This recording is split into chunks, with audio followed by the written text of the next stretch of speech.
रामायण सीता हरण की कहानी। रामायण सीता हरण स्टोरी और कथा इन हिंदी। रामायण काल में यदि हम सबसे बड़ी घटना की बात करें तो वह थी भगवान राम और राक्षस राज रावण के बीच हुआ युद्ध। परंतु इस युद्ध के होने की वजह क्या थी, इस बारे में उत्सुकता होने पर हम ये जान पाते हैं कि राम रावण युद्ध का कारण था। माता सीता का राक्षसों के राजा रावण के द्वारा हरण कर लेना, अर्थात सीता हरण। रामायण सीता हरण की कहानी। राम रावण युद्ध कब, कैसे और किन परिस्थितियों और किन कारणों से हुआ था, इसका विस्तृत विवरण नीचे दिया जा रहा है। रघुकुल वंश के प्रतापी राजा दशरथ के घर 4 योग्य पुत्रों राम, लक्ष्मण, भरत और शत्रुघ्न ने माता कौशल्या, कैकेयी और सुमित्रा के गर्भ से जन्म लिया और बड़े ही अच्छे संस्कारों और शिक्षा दीक्षा में उनका लालन पालन हुआ। चारों ही संतानें बहुत ही आज्ञाकारी और संस्कारी थी। इसी कारण जब माता कैकेयी की शर्तों के अनुसार पिता महाराज दशरथ ने भगवान राम के वनवास की बात कही तो भगवान राम ने बिना किसी विरोध के इसे स्वीकार कर लिया। अपने पत्नी धर्म को निभाते हुए माता सीता भी उनके साथ वनगमन को तैयार थी और छोटा भाई लक्ष्मण भी भ्रातृत्व प्रेम के कारण अपने बड़े भैया राम के साथ वन जाने के लिए सजा हो गए। ये वनवास 14 वर्ष का था, जिसमें भगवान राम के साथ माता सीता और लक्ष्मण जी भी साथ थे। और यदि हम कहें कि इन दोनों के साथ होने के कारण भगवान राम की ये 14 वर्षों की वनवास की अवधि कुछ आसान रही, तो इस बात में कोई असत्यता नहीं होगी। परंतु इन 14 सालों की अवधि में वनवास के कुछ अंतिम दिन भगवान राम और माता सीता के लिए बहुत ही कठिन थे, क्योंकि इस दौरान माता सीता का रावण द्वारा हरण कर लिया गया था।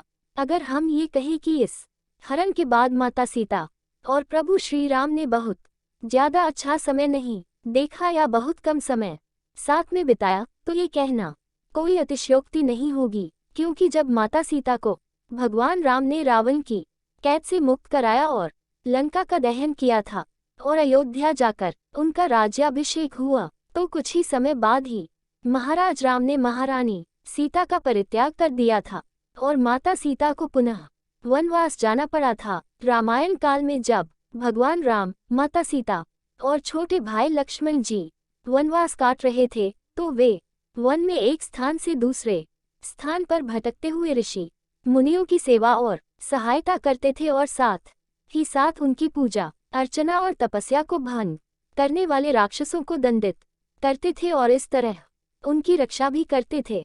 इस कारण अब राक्षस ऋषि मुनियों को परेशान नहीं करते थे। भगवान राम, माता सीता और लक्ष्मण जी सहित वन में घूमते घूमते पंचवटी नामक स्थान पर पहुंचे। ये स्थान उन्हें बहुत ही रमणीय लगा और उन्होंने वनवास के अंतिम वर्षों में यही रहने का निश्चय किया। उन्होंने पंचवटी में गोदावरी नदी के तट पर अपने लिए एक छोटी सी कुटिया बनाई और फिर वही समय व्यतीत करने लगे। वनवास का समय शांतिपूर्ण तरीके से बीत रहा था। पहले की तुलना में राक्षसों का आतंक भी कम हो चुका था। इसी दौरान राक्षस कन्या शूर्पणखा वन भ्रमण को निकली और घूमते घूमते गोदावरी नदी के पास पंचवटी पहुंची और वहां उन्होंने भगवान राम को देखा और उनके गौर वर्ण और सुंदर रूप को देखकर उन पर मोहित हो गई। शूर्पणखा ने सुंदर सा रूप धारण किया और वो भगवान राम के पास जाकर बोली कि हे राम, मैं आपसे विवाह करना चाहती हूँ। तब प्रभु श्री राम ने ये कहते हुए ये प्रस्ताव ठुकराया कि वे विवाहित हैं और उनकी धर्मपत्नी सीता उनके साथ ही है, और ये कहकर उन्होंने अपनी पत्नी सीता की ओर इशारा किया। तब उन्होंने लक्ष्मण जी के साथ ठिठोली करने की मंशा से शूर्पणखा से कहा कि मेरा एक छोटा भाई है, वह भी मेरी ही तरह सुंदर रूप और शरीर सौष्ठव रखता है और जो वन में अकेला भी है, तो आप उनके पास अपना प्रेमपूर्ण विवाह प्रस्ताव ले जाए, आपकी मनोकामना पूर्ण हो जाएगी। तब शूर्पणखा अपनी विवाह की इच्छा लेकर लक्ष्मण जी के पास गई और उन्हें अपनी विवाह करने की इच्छा जताई। तो लक्ष्मण जी ने उनका मजाक उड़ाते हुए कहा कि मैं तो अपने भैया और भाभी का दास हूँ और अगर तुम मुझसे विवाह करोगी तो तुम्हें भी उनकी दासी बनकर रहना होगा। शूर्पणखा ने इसे अपना अपमान माना और ये सोचकर माता सीता पर हमला कर दिया कि अगर सीता की मृत्यु हो गई तो राम मुझसे विवाह करने के लिए तैयार हो जाएंगे।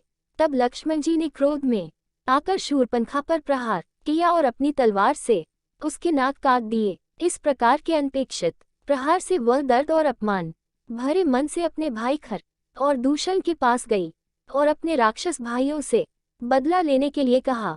शूर्पणखा अपने राक्षस भाइयों खर और दूषण के पास जाकर राम और लक्ष्मण से युद्ध करने के लिए उकसाया और कहा कि मेरे इस अपमान का बदला लो। तब खर और दूषण ने राम और लक्ष्मण पर हमला किया, परंतु दोनों ही राम और लक्ष्मण द्वारा मारे गए। खर और दूषण की मृत्यु के बाद शूर्पणखा और भी ज्यादा अपमानित महसूस करने लगी और पहले से भी ज्यादा क्रोध से भर गई। इस कारण वो राक्षसों के राजा और अपने बड़े भाई लंकापति रावण के पास गई और रावण कहकर इस प्रकार कराहती और चीखती हुई अपनी कथा सुनाई। साथ ही साथ सीता की सुंदरता का भी बखान किया और रावण को अपने अपमान का बदला लेने के लिए युद्ध करने के लिए उकसाया। सीता के रूप और लावण्य का विस्तृत वर्णन सुनकर रावण के मन में कुटिल विचार आ गए। साथ ही साथ वह राम और लक्ष्मण की वीरता से भी प्रभावित हुआ और समझ गया कि इन दोनों के समीप रहते हुए वह सीता का कुछ नहीं बिगाड़ पाएगा। वह शूर्पणखा के अपमान का बदला लेने से ज्यादा सीता के लिए लालायित था। अपनी महत्वाकांक्षा को पूर्ण रखने के लिए रावण अपने पुष्पक विमान में बैठकर राक्षस मारीच के पास गया। मारीच ने तप द्वारा कुछ ऐसी शक्तियां प्राप्त कर ली थी जिससे वह कोई भी रूप धारण कर सकता था और इसी शक्ति के आधार पर वह पहले कुटिलतापूर्ण क्रियाकलाप करता था, परंतु वह अब वृद्ध हो चुका था और अब वह अपनी शेष आयु के साथ ये सब बुरे काम छोड़कर ईश्वर भक्ति में लग गया था। वह रावण की इस प्रकार की कुटिल चाल में शामिल नहीं होना चाहता था, परंतु रावण ने उसे अपने राक्षस राज होने का रौब दिखाया और अपनी चाल में शामिल होने के लिए तैयार कर लिया। वास्तव में मारीच इस कुकृत के लिए इसलिए तैयार हुआ क्योंकि उसे पता था कि उसकी मृत्यु तो निश्चित है, क्योंकि अगर वो ये कार्य नहीं करता है तो रावण उसे मार डालेगा और यदि करता है तो भगवान राम उसका वध कर देंगे। तो मारीच ने प्रभु श्री राम द्वारा मृत्यु का वरण करने का निश्चय किया। रावण ने अपनी कुटिल बुद्धि से मारीच से कहा कि वह एक स्वर्ण मृग सुनहरा हिरण का रूप धारण करके सीता को लालायित करें। तब मारीच ने सुनहरे हिरण का रूप धारण किया और माता सीता को लालायित करने के प्रयास करने लगा। माता सीता की दृष्टि जैसे ही उस स्वर्ण मृग पर पड़ी, उन्होंने भगवान राम से उस सुनहरे हिरण को प्राप्त करने की इच्छा जताई। भगवान राम सीताजी का ये प्रेमपूर्ण आग्रह मना नहीं कर पाए और छोटे भाई लक्ष्मण जी को सीताजी की सुरक्षा का ध्यान रखने का उत्तरदायित्व सौंपकर उस स्वर्ण मृग को पकड़ने के लिए अपने धनुष बाण के साथ वन की ओर चले गए। उन्हें गए हुए बहुत समय व्यतीत हो चुका था, इस कारण माता सीता को अपने प्रभु की चिंता होने लगी कि कहीं प्रभु श्री राम पर कोई विपत्ति तो नहीं आ गई, और उन्होंने इस आशंका को लक्ष्मण जी के सामने प्रकट किया। तब लक्ष्मण जी ने उन्हें समझाया कि हे माता, आप व्यर्थ ही चिंता कर रही हैं। भैया राम पर कोई विपत्ति नहीं आ सकती और उनका कोई कुछ नहीं बिगाड़ सकता। परंतु माता सीता उनकी इस बात को समझ ही नहीं पा रही थी और जैसे जैसे समय बीतता जा रहा था उनकी चिंता भी बढ़ती जा रही थी। संध्या का समय हो रहा था। प्रभु श्री राम उस सुनहरे हिरण का पीछा करते हुए घने जंगल में जा पहुंचे थे और जब उन्हें लगा कि अब हिरण को पकड़ा जा सकता है तो उन्होंने अपने धनुष से हिरण को निशाना बनाकर तीर छोड़ा। जैसे ही तीर मारीच को लगा, वह अपने वास्तविक रूप में आ गया और रावण की योजनानुसार भगवान राम की आवाज में दर्द से चीखने लगा, लक्ष्मण बचाओ, लक्ष्मण, सीता सीता। इस तरह कराहती हुई आवाज को सुनकर सीताजी ने लक्ष्मण जी से कहा कि तुम्हारे भैया किसी मुसीबत में फंस गए हैं और तुम्हें पुकार रहे हैं, अतः तुम जाओ और उनकी सहायता करो, उनकी रक्षा करो।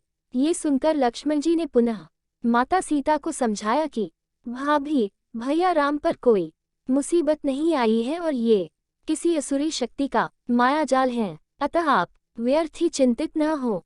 ये सुनकर भी माता सीता ने लक्ष्मण जी की एक न सुनी और उन पर ही क्रोधित हो गई।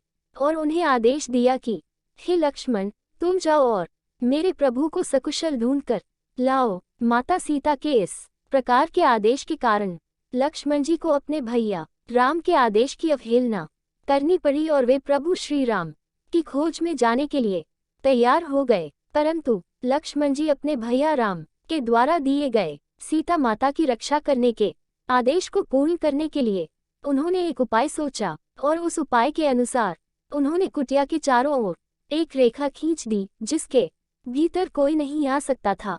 फिर उन्होंने माता सीता से निवेदन किया कि भाभी, ये लक्ष्मण द्वारा खींची गई लक्ष्मण रेखा है, इसके भीतर कोई नहीं आ सकता और जब तक आप इसके भीतर हैं आपको कोई हानि नहीं पहुंचा सकता। अतः मैं आपसे प्रार्थना करता हूं कि चाहे कैसी भी परिस्थिति हो, जब तक मैं अथवा भैया राम वापस न लौट आए तब तक आप इसके बाहर अपने चरण न रखें। माता सीता इस बात के लिए सहमत हो गई और कहा कि ठीक है, मैं इसके बाहर नहीं जाऊंगी, अब तुम प्रभु को ढूंढने जाओ। इस प्रकार के वार्तालाप के बाद लक्ष्मण जी भैया राम पुकारते हुए वन की ओर चले गए। रावण, जो कि इसी अवसर की प्रतीक्षा कर रहा था कि राम और लक्ष्मण जी कुटिया से दूर जाए और वह अपने कार्य को पूर्ण कर सके, वह माता सीता का हरण करने के लिए कुटिया के पास पहुंच गया। परंतु जैसे ही उसने कुटिया में प्रवेश करना चाहा, लक्ष्मण जी द्वारा खींची गई लक्ष्मण रेखा के कारण वह भीतर प्रवेश नहीं कर पाया। अब उसे अपनी योजना विफल होती हुई दिखाई दी, परंतु फिर उसने सोचा कि वह भीतर नहीं जा सकता, परंतु सीता तो बाहर आ सकती है और इस योजना को सफल करने के लिए उसने एक भिक्षुक का रूप धरा। भिक्षुक रूपी रावण ने माता सीता को कुटिया से बाहर बुलाने के लिए आवाज लगाए, भिक्षा देही, भिक्षा दीजिए। माता सीता ने जब इस प्रकार की आवाजें सुनी तो वे कुटिया से बाहर आई और भिक्षुक रूपी रावण को भिक्षा देने लगी, परंतु वे अब भी कुटिया के भीतर ही थी और रावण उनका अपहरण नहीं कर सकता था। तब रावण ने एक और स्वांग रचा। रावण, जो कि एक सन्यासी भिक्षुक के रूप में था, क्रोधित होने का नाटक करके कहने लगा कि किसी सन्यासी को किसी बंधन में बंधकर भिक्षा नहीं दी जाती। आप इस कुटिया के बंधन से मुक्त होकर भिक्षा दे सकती है तो दे, अथवा मैं बिना भिक्षा लिए ही लौट जाऊंगा। रावण के इस कपट से अनजान माता सीता ने अत्यंत ही विनम्र भाव से कहा कि हे देव, मुझे आदेश है कि मैं इस कुटिया से बाहर न जाऊं, अतः आप कृपा करके यहीं से भिक्षा ग्रहण करें। परंतु इस बात पर रावण कहाँ राजी होने वाला था, अतः उसने और भी क्रोधित होकर माता सीता से बाहर आकर भिक्षा देने को कहा और ऐसा न करने पर खाली हाथ लौट जाने को तैयार हो गया। तब माता सीता ने सोचा कि एक भिक्षुक सन्यासी का इस तरह खाली हाथ लौट कर जाना ठीक नहीं और एक क्षण की ही तो बात है। ऐसा सोचकर वे लक्ष्मण रेखा से बाहर आकर भिक्षा देने को तैयार हो गई।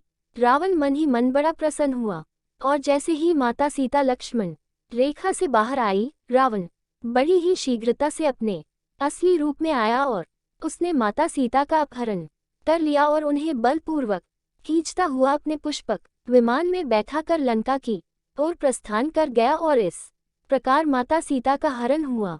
माता सीता इस घृणित घटना क्रम को जैसे ही समझी, उन्होंने सहायता के लिए अपने पति श्री राम और देवर लक्ष्मण जी को पुकारा, परंतु वे उस समय बहुत दूर होने के कारण माता सीता की आवाज सुन पाने में असमर्थ थे। परंतु माता सीता ने इस विपत्ति के समय भी बड़ी ही बुद्धिमानी से काम लिया और उन्होंने अपने जाने का मार्ग दिखाने के लिए स्वयं के द्वारा पहने हुए आभूषण धरती की ओर फेंकना प्रारंभ कर दिए, जिन्हें देखकर प्रभु श्री राम को उन तक पहुंचने का मार्ग पता चल सके। इसी बीच माता सीता सहायता के लिए भी पुकार रही थी, जिसे सुनकर एक बड़ा सा पक्षी उनकी सहायता के लिए आया।